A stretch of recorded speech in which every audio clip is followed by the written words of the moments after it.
So whenever you have children, you're going to have to make a lot of decisions that are in their best interest. One of the decisions that you may have to make are if you're going to send them to a babysitter or to a daycare center.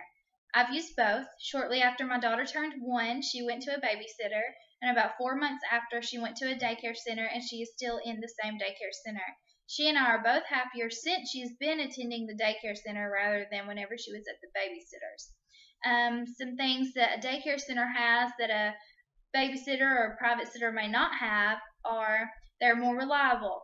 If you go to work Monday morning, you're on your way to work, and you get a call from your babysitter that they can't watch your kid because they're sick, what are you going to do? You're either going to miss work or you're going to have to find somebody to watch your child. A daycare center, you don't have to worry about that. They have fill-ins or substitutes just like a school does. Another thing is that whenever your child attends a daycare center, they're able to interact and learn with kids their own age. You send your kid to a babysitter, they have a 1-year-old, a 7-year-old, a 10-year-old. So really your child's not able to interact with so much with a kid their own age because there isn't one. Another thing is that it has been shown in studies that children who attend daycares versus those who have a babysitter or stay-at-home parent actually score higher on reading and math tests than those. So New York Times, they posted a study that showed a group of 4.5-year-olds, they followed them through 3rd grade.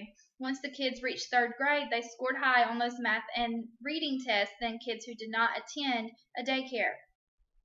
Also, a daycare has more supervision than a private sitter. A private sitter, you do have that one-on-one time, your kid has that one-on-one with somebody.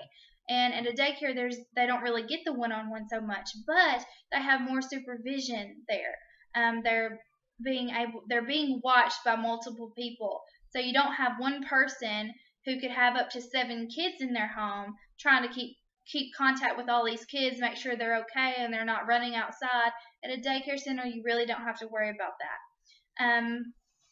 Basically, the things that you need to remember or think about whenever you come up with this decision is, would I rather have my kid be sitting on a couch, several other kids could be running around the house, or would I rather my kid be in a group of other kids that are their own age and they're able to learn and gain developmental skills and interact with other kids and learn that before they are actually sent off to school. It's even hard for a stay-at-home mom with one child. That child's going to lack some social development skills whenever they reach kindergarten or 1st grade or whenever they start preschool. They're not going to understand how they're supposed to interact with other kids. So I hope that you guys take these facts that I've given you into consideration whenever you're faced with this decision for your child.